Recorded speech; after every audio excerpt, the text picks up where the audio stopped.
Hello, നമ്മളിന്ന് പോകുന്നത് നമ്മുടെ കോഴിക്കോട്ടുകാരുടെ സ്വന്തം ചന്ദ്രേട്ടൻ്റെ ചായക്കടയിലേക്കാണ്. അറിയാത്തവർക്കായിട്ട് പറയുകയാണ്, കോഴിക്കോട് കാരന്തൂരാണ് കേട്ടോ ചന്ദ്രേട്ടൻ്റെ ചായക്കട വരുന്നത്. ഇന്ന് കോഴിക്കോട് നല്ല മഴയാണ്, നല്ല വിശപ്പും ഞങ്ങൾക്ക്. അങ്ങനെ മഴയും വിശപ്പും കൂടി ആയപ്പം നമ്മളൊന്ന് ചന്ദ്രേട്ടൻ്റെ ചായക്കട വരെ പോയാലോ എന്ന് പ്ലാൻ ചെയ്തു. അങ്ങനെ ഇറങ്ങിയതാണ്. ഇത് ചന്ദ്രേട്ടൻ്റെ കടയിലേക്കുള്ള വഴിയാണ് കേട്ടോ. കാണുന്ന ആൾക്കാരൊക്കെ അവിടേക്കായിരുന്നു. നമ്മൾ ചന്ദ്രേട്ടൻ്റെ ചായക്കട എത്തിയിട്ടുണ്ട്. നിറയെ ആളായിരുന്നു. നമ്മൾ ഓർഡർ ചെയ്തത് പത്തിരിയും പുഴുക്കും അതുപോലെ മീൻ പൊരിച്ചതും കൂന്തൽ ഫ്രൈയും ആയിരുന്നു. നല്ല ടേസ്റ്റാണ് കേട്ടോ.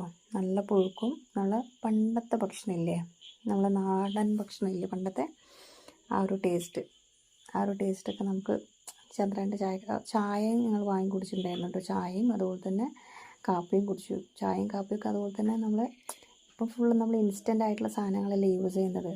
അപ്പോൾ അവിടെ ചെന്ന് ഇത് കഴിച്ചപ്പോൾ നമുക്ക് വല്ലാത്തൊരു ഫീലായിരുന്നു. നല്ല ടേസ്റ്റ് ഉണ്ടായിരുന്നു കേട്ടോ.